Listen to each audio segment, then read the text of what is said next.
Hello, everyone. It's Tuesday, August the 2nd. We do have 14 additional deaths that, we surely need to honor, respect in every way.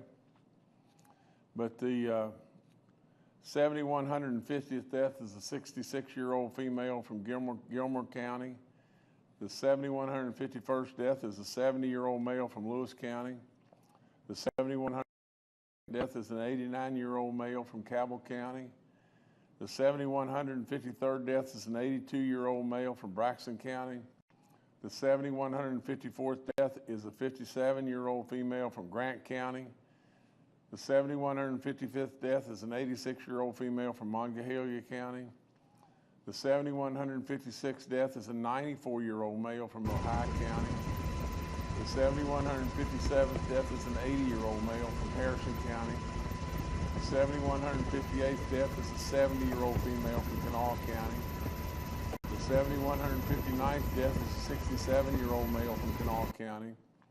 The 7,160th death is a 74-year-old male from Wetzel County. The 7,161st death is an 83-year-old male from Cabell County. The 7,162nd death is an 81-year-old male from Ohio County. And the 7,163rd death in West Virginia is an 88-year-old female from Brooke County. I say it over and over and over. 7,163 people we've lost in West Virginia. Could have been a lot worse. You've really done good, West Virginia, you really have. But I ask you, if you know these people, to call them, for crying out loud, to reach out, and if you don't, reach out in prayer. In some way, somehow, they'll know it. They can't feel alone. Active cases are 3,111. New positive cases the last 24 hours are 929. We didn't test a lot, but our positivity daily rate is 16.41. Cumulative is at 8.33. 148,026 people have recovered from COVID, 324 in the hospitals, 48 that are on ICU units, and 16 on ventilators. Most of the map is yellow and green, one county in the gold, and that's Boone County. I remind you 1,000 million times about your booster shots. You heard me just read through right here 14 more names. The youngest was 57. I think we had 2 other people in their 60s. For crying out loud, if you happen to be 50 and older and you're not getting your booster shot, you're making a big mistake. If you're absolutely 60 and older or 70 and older, absolutely, it's completely silly. It doesn't make any sense at all if you're vaccinated that you don't have your booster shot. Because if you're out the time period and everything, and you need that booster shot, your immunity is almost nothing. The likelihood of you getting this is really high. Really, really high. There's nothing that could be more important than this. There's no way. You got to get that booster shot. The numbers just continue to crawl up and everything. Now we're at 91.6 as 65 and older, and that's, that's good. It's good. But really and truly, we still need to continue with our boosters and everything and get them on up.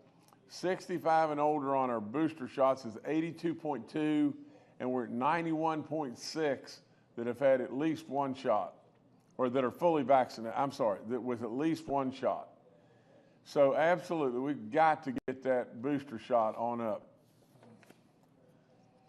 The vaccine calculator, all the information's up there on our website, and everything about how you can register, and it'll remind you when you can get your shots. Any of the other info on COVID is up on our website. 94 outbreaks in our long-term care facilities, none in the church communities, 70 inmates, and 48 staff cases in corrections. I remind you over and over about the rental assistance program. Absolutely, if you're a renter or a landlord, please call us. If you think that you can qualify for any of these dollars, please call us, and let's see if we can give you a chance to get qualified, or get you qualified rather. The homeowner assistance program, same thing, exact same thing. I remind you over and over about giving blood. Every time I come on, I remind you about that because the Red Cross needs it. We need you. Absolutely. Check with your physicians, and if you get to go ahead and everything, think hard about it because we could sure use you. Yesterday we did a couple, 2 or 3 different things, and we did another groundbreaking on the Coalfield Expressway. It really and truly, when it really boils right down to it, is the bridge that brings southern West Virginia online with everybody. Right here on this site, this is hard to imagine, but probably 30 years ago, that site got leveled by the our company, Bluestone. Bluestone did the work to level that where there's a prison and everything there, and I don't say that to take credit. I say that to tell you just a little story. There were some individuals that came, and they came with a story. They came with an idea and a hope. They came with a hope, in McDowell County and everything. I thought it was completely crazy for a long time. Then it ended up in a bid process and everything, and we bid really, really low. The next closest bidder to us was $20 million in the difference. Nevertheless, we started and did the work. They believed that absolutely they could get a federal prison there. I thought, this is crazy, but really and truly, they believed. And then a lot of people just kept digging and working and everything, and lo and behold, the prison came. And then the same belief, 30 years ago plus, the Coalfield Expressway was born, and then it just stalled, didn't it? It went nowhere. Well, I'm a real believer that quarter H is first and foremost. But second is the Coalfield Expressway. And with all of that, we're doing it now. Absolutely, we're doing it. And I can proudly say that in my administration, we got this thing really rocking. And we want to absolutely try everything in us to finish it. These people deserve it. They have given so much. I mean, you just think about the good people of southern West Virginia that fueled us in World War II, World War I, World War II, absolutely in every way, from the standpoint of our steel making to everything. We can't just walk off and leave them, and absolutely I am really, really pleased with what's going on there. And Jimmy Riston is doing an incredible job as our Secretary of Transportation, and I thank him and all the people there. And everything. It was a really good day. After we left there, we went to the Welsh Community Hospital, and there was really some really neat and great work going on right there. Dr. Brick from WVU was with us, and Dr. Brick and he had 4 different doctor colleagues, all from the neurology department. Basically what is happening in rural hospitals is WVU is partnering with these hospitals and doing telestroke medicine, which will save lives beyond belief. And it's really, really great stuff and everything. And actually, when I went inside, I left Baby Dog in the car, and I told him, I told everybody, I said, listen, it's just hard to get her in here and all that kind of stuff, the steps and all that. And so y'all just going to have to do without Baby Dog today. And to be perfectly honest, they looked at me like, you got to be crazy, really and truly. All we came to see was Baby Dog. So I got her in there, but she makes everybody smile. I'll promise you that. I didn't see that picture there, but she does make everybody smile. But nevertheless, great work, great work. By Dr. Brick and all the great people at WVU and all the WVU medicine. It's just amazing. Now get this, even though Morgantown is 221 miles away by car, the incredible stroke specialists at WVU medicine will be able to treat patients in McDowell County, just boom. It's great stuff, good stuff, saves lives, and it's great work. And I'll tell you this too, that hospital was spotless. When I went in there and everything, I didn't go through the whole hospital, but where I went and everything, it was absolutely in beautiful, pristine shape. The workers there and everything, whether they be the docs or the nurses or custodians or whatever it may be, they're really proud of what the work that they were doing, and I just couldn't be more happy for them. We left there and we went to Baysden, which is right down below Gilbert. Now, we went there, and those folks are really hurting right now. I've seen it in every dimension. We've had big time rain in a short period of time, and our mountains and our streams just couldn't handle it. And so all of a sudden you have devastation. Thank God, at least there, I don't think there was any loss of life. But there's absolutely devastation. And we need to remember and try with all in us to not just walk away. Not walk away, and I told the folks there, we don't want to put a Band-Aid on cancer. I sat right there and listened to all their issues, all their problems that they have going on, all their solutions. Because at the end of the day, those are the folks, not necessarily us in Charleston. Those are the folks that know what needs to be done, right there. And so with all that, you know, I love being with the people, because I think the people tell us the answers to everything. You know, absolutely, to believe that you can just sit down here and run this whole thing and not know what's going on out there, absolutely is no way on God's earth that you can do it. But those people were great. And a lot of governors may feel really uncomfortable to sit with a lot of people that have had some level of disaster and everything, and they may get criticized or they may get yelled at or whatever it may be. I absolutely welcome it in every way, because those people were great to me, because they know I'll do everything in my power that I tell them I'm going to do. You see, I'm not a politician. I don't want to be that. I told them this yesterday. I can't promise that I'll absolutely be able to solve all their problems, but I'll try with all in me, and I will. And so for those folks and everything, they're just hardworking, great West Virginians, and I loved being with them, but they're going through a really tough time. And just remember that for all the people across all of our lands here, because these waters and these floods, especially this time of year, well, any time of year, are really tough. Now, another thing I've got to tell you is you know, what's going on over in Kentucky is another even dimension. I don't know how it gets worse, you know, but it has a way of getting worse. Those people there yesterday were really blessed that we don't have loss of life. But still, it is devastation beyond belief. In Kentucky, we have even a magnitude even greater than the 2016 flood, where we lost 23 folks and everything, and I think that's right. I'll never forget it. I mean, you know, I helped them. I waded mud and took food to people and water.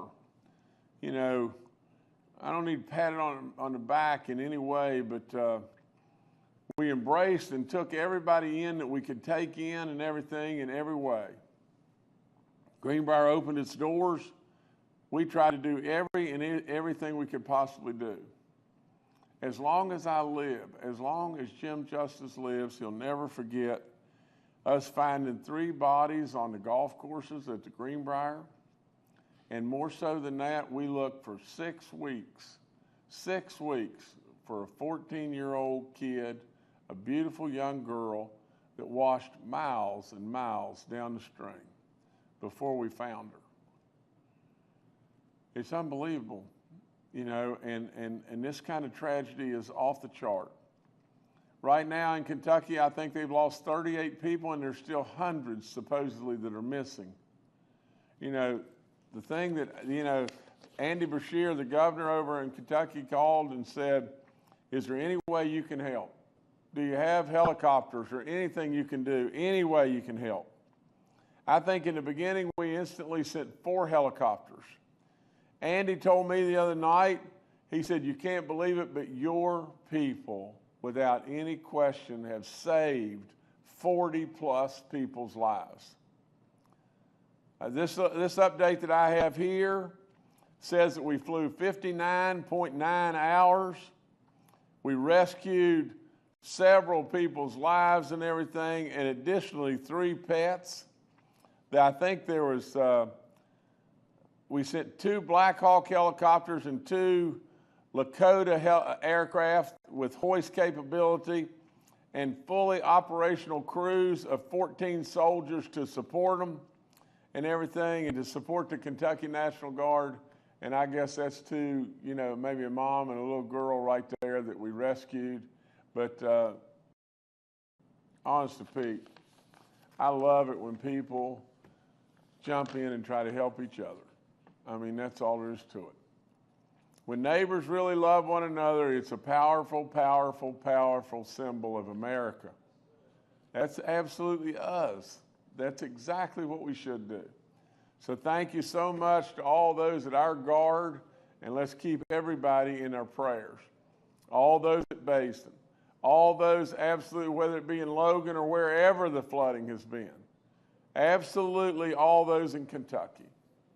And without any question, all the great people that we've lost in regard to this terrible pandemic killer.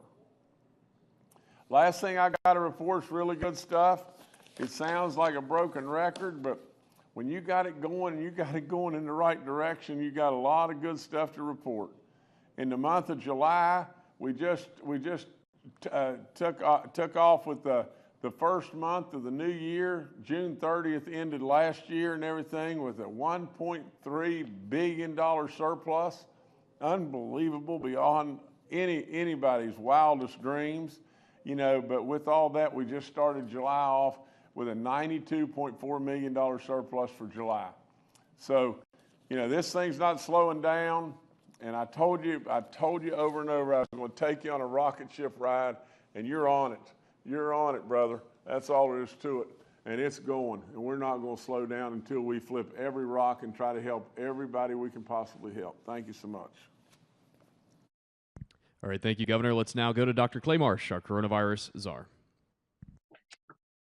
Well, good morning. As the governor has said, we still see the impact of the Omicron BA.5 variant in West Virginia. Our hospitalizations are still around 330 to 340. We know in the country we saw 600 deaths yesterday from COVID-19, which is more than a full 747 airline. And we also are learning some more important points, particularly about the BA.5 variant and Omicron.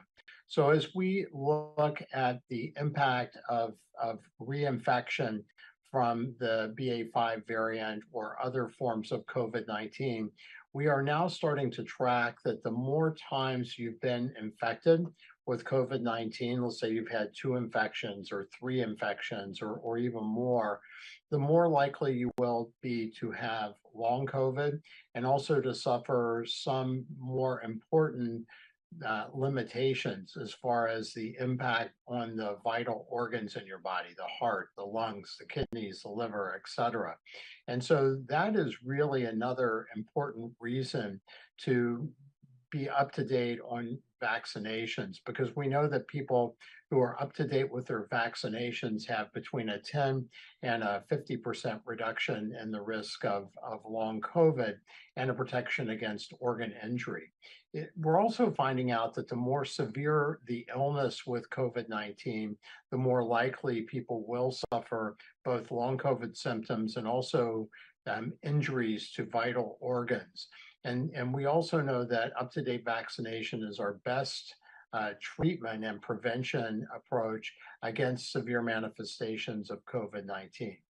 We are seeing nationally an increased number of cases of COVID-19 that do require hospitalization in children, and that may well be because of the really highly infectious nature of the BA.5 variant, but also because of relatively lower vaccination rates in children than we see in older adults. And therefore, that's a really important reason to get your children, if you do have children or grandchildren, up to date with their vaccinations as well.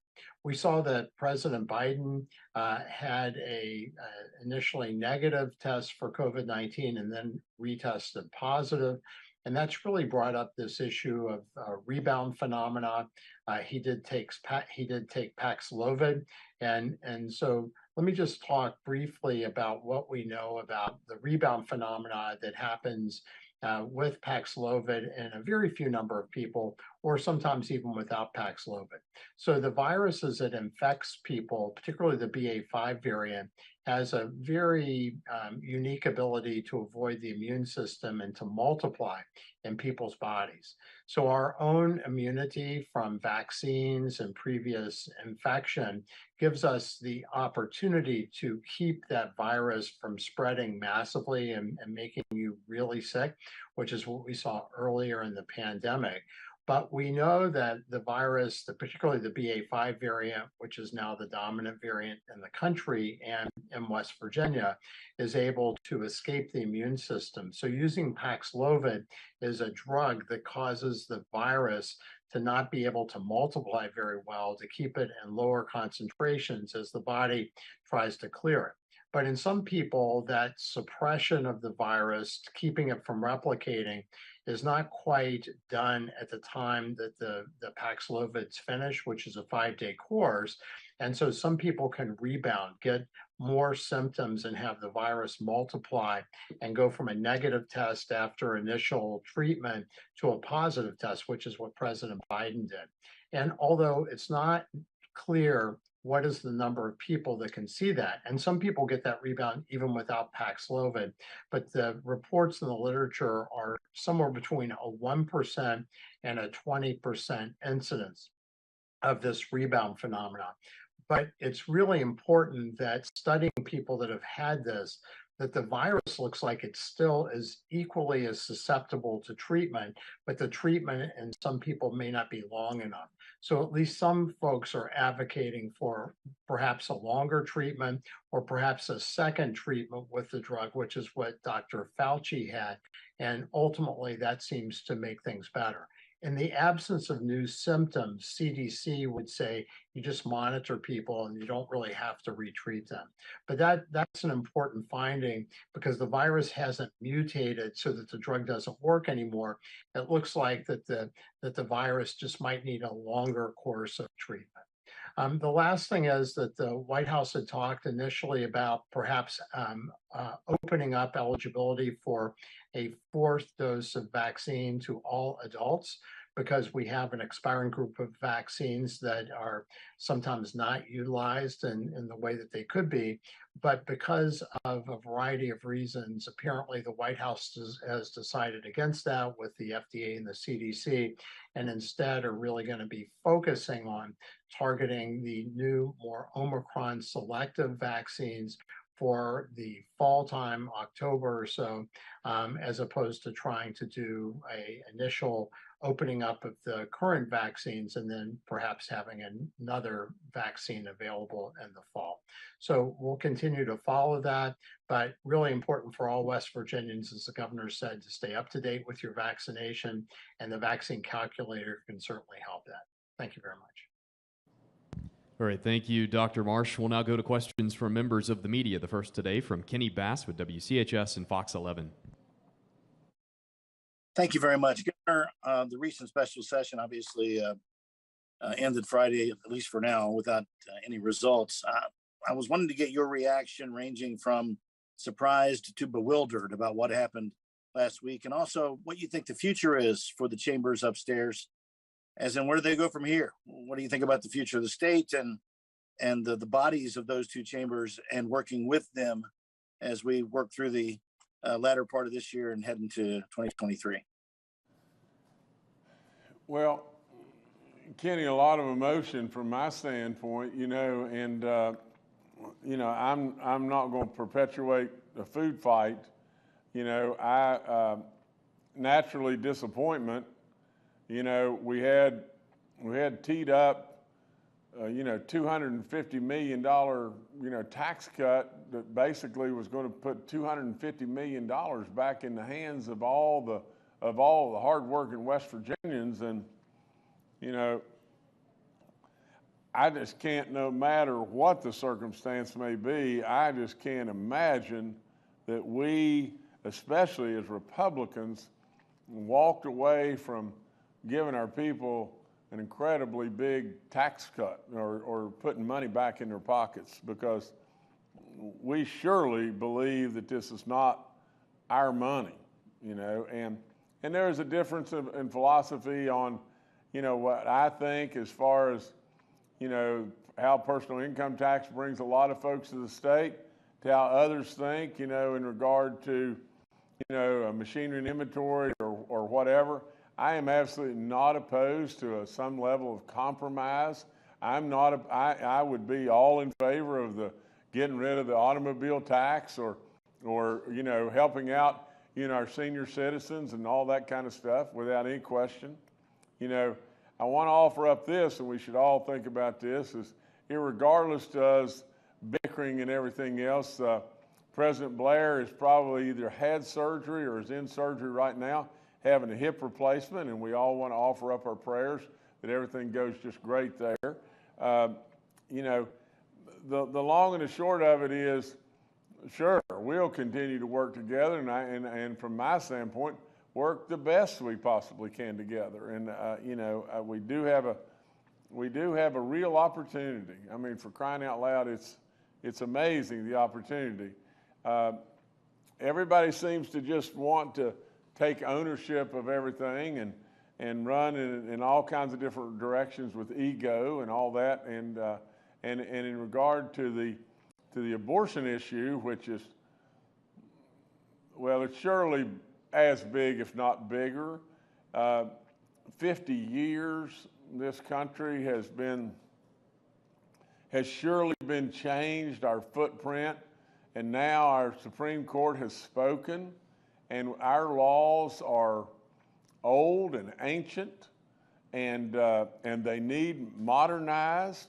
Our head legal guy, our Attorney General, Patrick Morrissey, and Patrick is good as he can be, but he is, he's getting put behind the eight ball, and really, and he's advising us and everything without any question. We need work to be done, and so I believe that, all, I really believe that really and truly all the delegates should have a right to vote. All the senators should have a right to vote. They should all have voices, and we should all try to work together and respect one another, and just ending like we ended and whatever, and just walk away and really not have much accomplished. I think that's, I don't think that's good. I just don't think it's good. So, we got work to do, and we're going to keep on working, and that's all I can say. All right, thanks, Kenny. Next to Stephen Adams with Ogden Newspapers. Yeah, Steve Adams of Ogden Newspapers here. A couple questions for you. First of all, just to kind of follow up on Kenny's question there, it would seem, based on your comments there, that you are willing to compromise to a certain extent. Special session, as you know, isn't over. It'll be called back, subject to the call of the chairs. So do you think, or certainly between now and whenever they come back, are you willing to get everybody around the table and possibly hammer out some sort of compromise that maybe, gives everybody a little bit of what they want on this? Also, in regards to the recent tax revenue numbers, it looks like most of the tax surplus for July was generated by coal and natural gas severance taxes. Both the prices of coal and natural gas are very high right now, generating a lot of revenue. So I wouldn't mind your comments on that. And finally, in regards to that, I had noticed that our rainy day fund has come down. I know this time last year we're celebrating a surplus there, but it would seem that the rainy day fund has taken a little bit of a hit, mostly due to the volatile nature of the stock market, inflation, recession fears, things of that nature. And I kind of wanted to get your comments on that. And you feel like we're still kind of a long ways away from triggering, perhaps trying to put more money into that. Thank you. Okay, Stephen, as far as rainy day, what I really believe right now is, read the tea leaves. I mean, that's all there's to it. Mind the store. Do the prudent things. Do what you can do, but don't get crazy. Don't do things that are massive risk. That was my whole theme of what I was saying all along. Personal income tax, nobody on the planet can argue that that's not going to be the biggest growth driver. No way. No way on earth anybody can argue that. From the standpoint of doing something that actually layers in hundreds and hundreds, and I think Dave Hardy the last go around said $700 million of base building to the state's budget is risky. It's just risky. That's all there is to it. Can we all get together without any question? Can we all get together, get in a room, take a little bit of this, a little bit of this, a little bit of this? I don't have the perfect answers.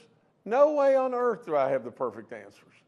But can we take a little bit of this, a little bit of this, a little bit of this, and put it together? We absolutely should be able to do that. That is our obligation, and I am willing, as willing could ever possibly be. Now, but Stephen, and it's really, your question is so good. Just think about this just a second. The rainy day fund just maybe is shaking just a little teeny bit.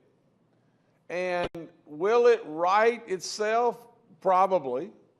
Will we end up having to put dollars in the rainy day fund? Probably. But what could happen? What could happen?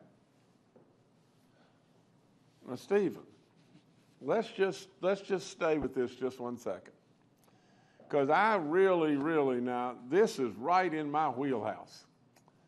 Now, Nancy Pelosi supposedly just landed in Taiwan. And with all that being said, the Chinese are probably not very happy with that. Now, what happens if we get into some kind of, whatever it may be, we're raising the tariffs off the chart or whatever it may be, and the Chinese are just wound up as they can possibly be, and then they're pushing back on us and everything. What happens to what you just said as far as coal severance and on? I'll tell you exactly what happened. If we would cut off, or the Chinese would cut off the coal shipments that would be going to China, those would probably, a lot of those would be diverted maybe over to Europe. Prices would probably fall very significantly, very quickly. That's what I'm saying to you. Over and over, I say the same thing. For those that believe with just blinders on that we're going to have these surpluses forever and ever are making a big mistake. It's a high risk gamble. Absolutely. Do I hope and pray that what we'll do is we'll do things on the chessboard that make the surpluses continue to even grow? But we don't know, do we? And from the standpoint of your comment that coal prices are real high and gas prices are real high, I would say to you, Stephen, what has metallurgical prices done in the last 60 days? In the last 60 days, now get this, because this will take your breath. In the last 60 days, metallurgical coal prices have been as high as $555 a ton.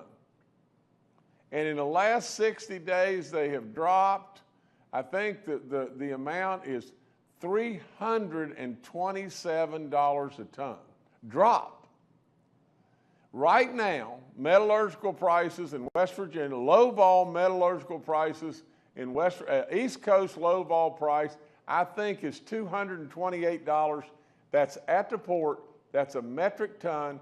And when you convert it to a standard ton, You take some kind of discount, maybe a 5% discount off the index price, and take the freight out of it, you're coming back to a price at the mine site that many metallurgical coal mines will close, because the price FOB the mine in the rail car, and that's all producers can depend on, is probably going to be $135. Now, from a severance tax standpoint, first of all, your severance income on metallurgical coal has gone whoosh, straight down.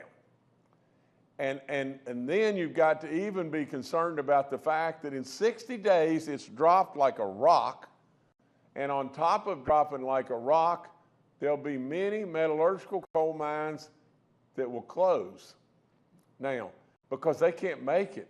They can't make it on that because the inflated value of everything from roof bolts to rock dust to everything under the sun has gone through the roof.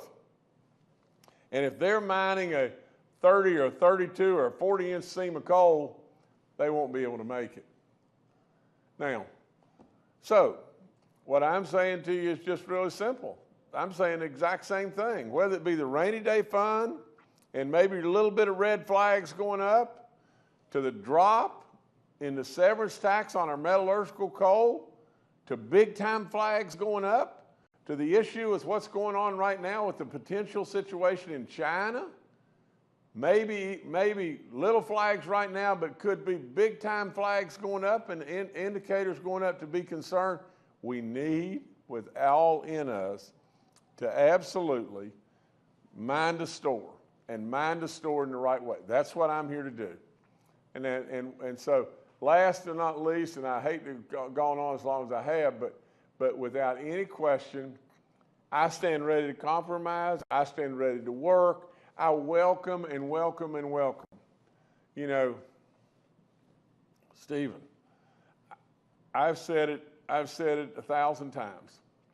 You know, I said it in briefings, and you can go back and find it, or I can supply it to you over and over, that we ought to all get around a table and work through our personal income tax and absolutely and look at that.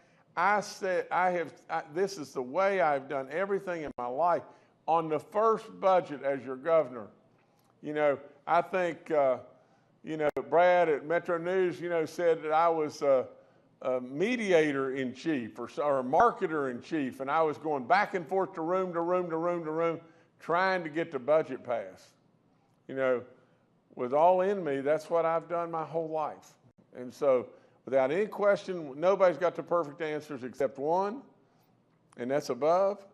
But with all that being said, I sure don't have the perfect answers. I'm surely willing to compromise and do whatever we need to do to try to get absolutely tax breaks to the people of West Virginia. But we got to do it in a mindful way. And the bottom line, you know, I thank everybody. You know, I ask for your prayers for, you know, President Blair. I extremely thank, you know, the great work, you know, from Roger Hanshaw and Chairman Householder and Amy Summers, and you know, whether it be Roger, Amy, or Eric, they've done a lot of really hard work, and they worked really hard, and so from the standpoint of, you know, our finance chair Eric Tarr and Craig Blair, everybody just needs to keep working. We all need to get across the finish line. We need to do it without throwing rocks at each other. All right, thank you, Stephen. Next to Charles Young with WV News. Hi, this is Charles Young with WV News. This is probably a question best answered by General Hoyer. I know he's not on here today, but maybe somebody has some more details. General Hoyer had previously said we had our tabletop exercise planned for the first week of August. We're now there, so I was just wondering any details about the plans for that and what it'll entail. Thank you. Charles, I'm going to have to pass. You know, on the details of that to General Hoyer when he gets back and everything. You know, he's not briefed me on the details of what's happened in regard to that and everything. But I appreciate the question, and we'll find out and get back to you, buddy. Thanks. Yep, thanks, Charles. Next to Mark Curtis with Nexstar Media. Good morning, Governor, and everyone else. Governor, I wanted to follow up a little on the energy prices and so forth, because as you know, Senator Manchin has come under a lot of criticism he was going to oppose the big, massive spending bill from the White House. I think they're now calling it the Inflation Reduction Act. It's no longer Build Back Better. That name went away. But say, as part of the deal, apparently, Senator Manchin has secured the White House support to reopen the Mountain Valley Pipeline, which is critical to getting West Virginia natural gas to Virginia and off to port and into the marketplace, and could potentially bring a lot of money into the state. What are your thoughts about this big, massive spending bill? And is it sometimes the thing where you have to just kind of hold your nose at the whole bill and say there's a couple of good items in here and for West Virginia, so therefore I don't like the thing, but I'm going to support it because it's got something in for our state? Oh, Mark, I think it's, I